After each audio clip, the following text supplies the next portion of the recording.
There's a funny joke at my house with my wife, Johanna, that if she really wanted to get my attention, she should walk around the house dressed up like a book, because books get my attention. Okay, I love to read. I love to read. It is more than a hobby. It's a true passion.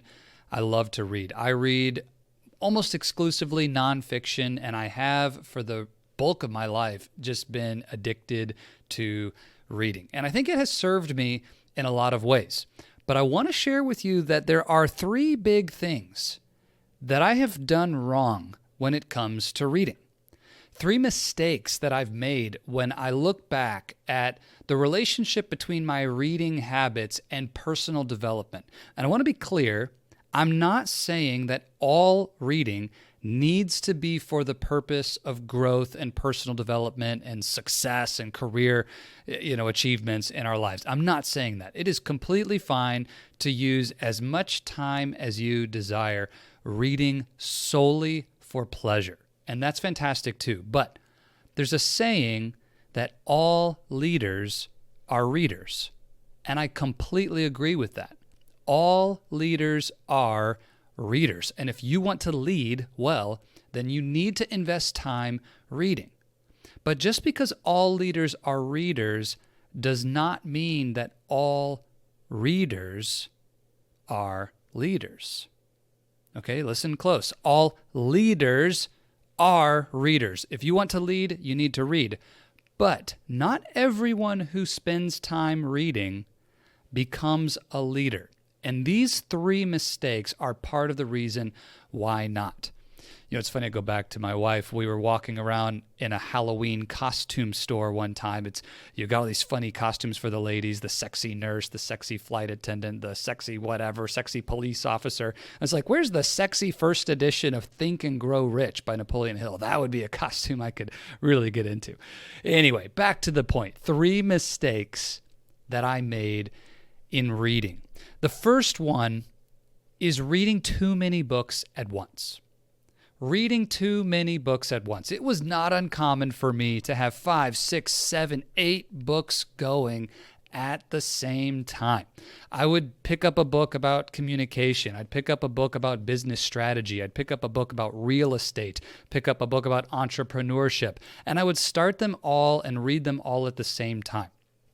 Not really sure what made me think that was a great idea, but there was a part of me that would be interested in every topic at the same time, and my desire for knowledge caused me to go out and grab all of these books and start a bunch of them at once. Looking back, that is not a strategy that served me well at any point in my life. I do not recommend this. Focus is what creates the momentum. Focus equals growth. And when we focus on something, that's where our energy flows. So if we're focused across 10 books at the same time, you're going to have 1/10 as much energy going into each topic, and you're not going to retain or apply as much. So I've changed my approach here. Rather than reading lots and lots of books at the same time, I limit myself to 2. I'll read 1 book in the morning and a different book, if I choose to, in the evening. Sometimes I want different type of material for morning versus evening and the way my day and my rhythm is set up. So I limit myself to a maximum of 2. Ideally, it's 1. So just look at the way you consume information and how many subjects and how many topics are you looking at the same time. I'd really encourage you to focus. Focus on moving the needle in one area at a time. I'm a big believer in the right book at the right time makes a bigger impact. If there's something that you're working on for personal development with your coach right now, read books in that area. Supplement and focus in the thing that you're really working on the most. Don't just go broadly and consume 10 different books at the same time. I think you'll find far more progress by focusing on less and implementing those things more. The second mistake I made was how I set my goals around reading. I don't know about you, but I've always been a goal setter. I've always written down my intentions and goals for the year. Now, as a coach, I have a very robust system in what we call your playbook here at the Oasis of Courage, and we train our clients in the Lifestyle Engineering Blueprint program how to use this playbook to accelerate results in your career and in your life. And I use that in my own business and in my life today, the playbook. But I used to set goals around how many books I would read every year.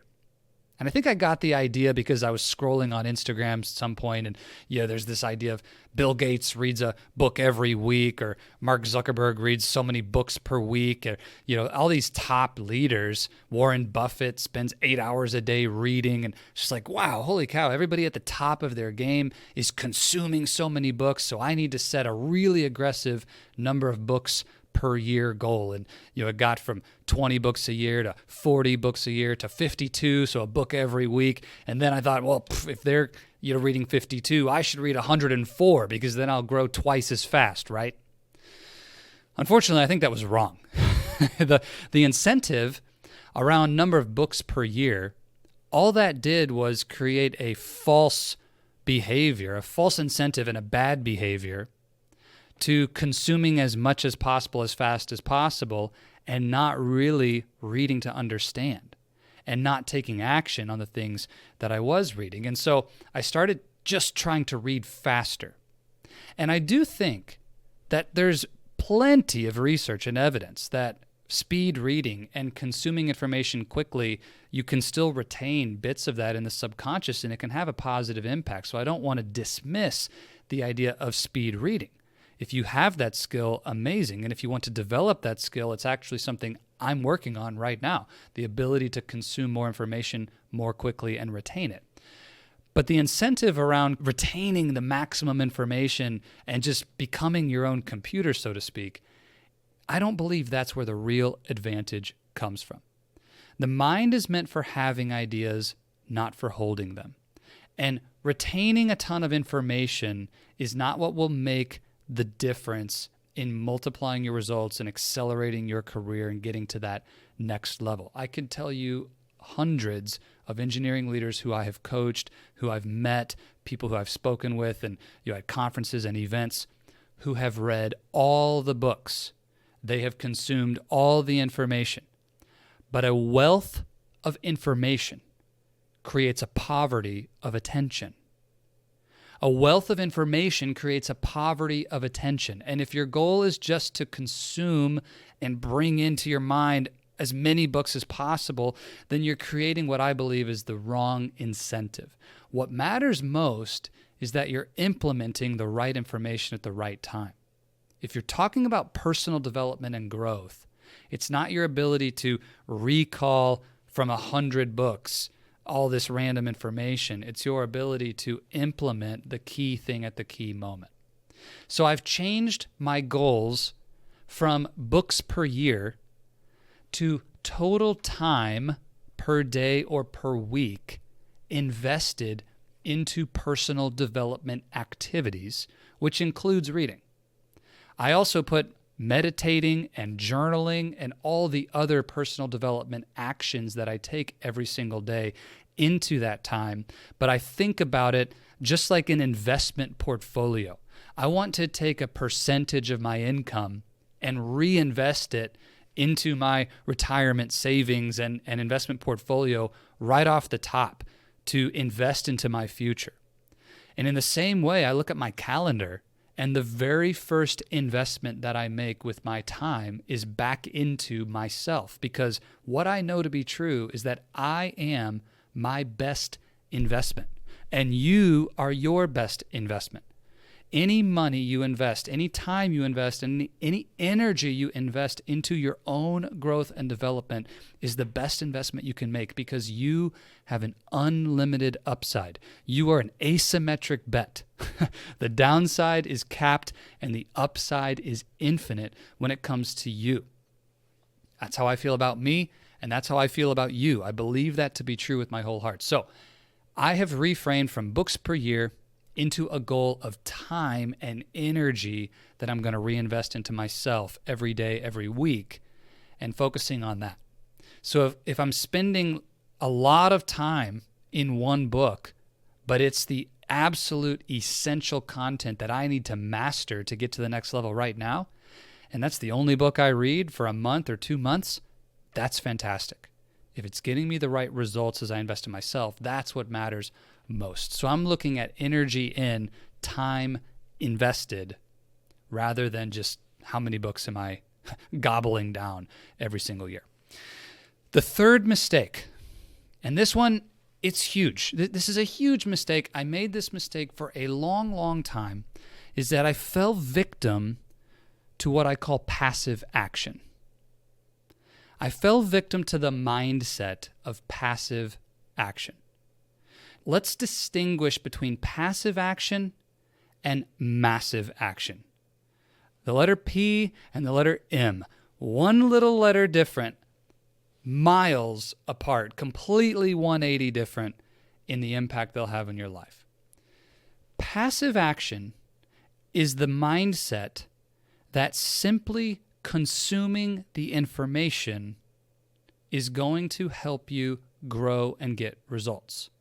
And it's rare that we're conscious of this mindset. It's usually an unconscious behavior. Somebody told us that all leaders are readers, so we start reading books, and as we're consuming the information, it feels good. It feels like progress. It feels like development because I know something new. I have a new insight. I have this ability to speak about a new topic. I can sound smart when I'm at a party or when I'm with my friends. Of course, only engineers try to sound smart at parties, but you get the point. That passive action, it's this little, siren's call of information as the prize, and it's not. Listening to this podcast is another example of passive action. I know I've talked about this before on the Happy Engineer podcast. I want you to listen to this. I love that you're here. But if all you do is listen to this podcast, then you are not actually growing. You're just learning. And knowledge by itself is not power. It's only knowledge that you use, that you implement, that you apply. Massive action are those things that you do which actually move the needle of results. And reading a book does not move the needle. It's taking the information from that book and applying it in your life, in the arena, on the field, on the court, where real life happens. That is massive action. I fell victim to the passive action mindset for so long. And here's the thing. Your memory is your enemy. Your memory is your enemy when it comes to personal development, because in a key moment, you're going to have this memory of something that you read. Oh, I remember that. I've heard about that. I read it in the 7 Habits of Highly Effective People, the time management matrix, the Covey quadrants, or the Eisenhower matrix. I know that. I know that already. I've read the book.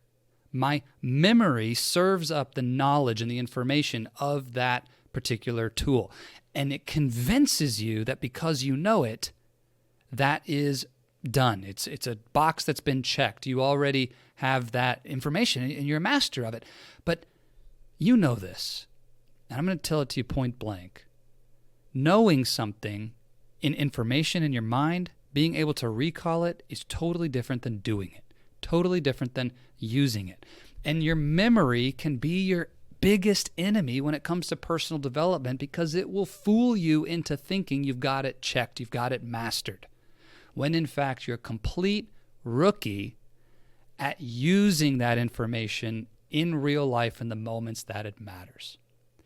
Don't fall victim to a passive action mindset. I did this for so long. I was constantly reading, constantly listening to podcasts, constantly consuming great information. It really was. And I learned a lot. And I could impress all kinds of people with what I knew. But I was not getting results in the areas of my career and life that mattered because I was not taking massive action and acting on what I know. So today, I read a lot less and I do a lot more. I focus on reading the best material over and over and over again until I understand it, until it becomes wisdom, knowledge, and action that I know how to use and apply. I will read the same book. I'll give you an example. Dale Carnegie's How to Win Friends and Influence People. Everybody knows it's one of the absolute greatest personal development books of all time. If you didn't know that, hint, hint, it is. Go get a copy, start reading. How to Win Friends and Influence People. It is a great book, but most people have read it one time and they don't actually know what's in it, apply what's in it, and use it every single day to their advantage in their career. That's the truth. It's probably you. Statistically speaking, that is probably you. You've probably read it once, but you're not actually using it every day. I read that book every single year. Every single year. And every year I get something new and important out of it, something that I had forgotten or I wasn't using, or maybe I never even noticed that it was in there. Because the last time I read it, maybe I was distracted, maybe I was going through something where a different topic caught my attention. Who knows? I read it every year. This third mistake, falling victim to passive action, it is so important. Be a lover of massive action if you want massive results. If you want massive change in your income, in your happiness, in your relationships, don't fall victim to just consuming more and more. We've got to put it into practice. Read less and do more, and focus on reading the best over and over and over, rather than simply moving on to the next topic and trying to fill your mind with an infinite amount of material.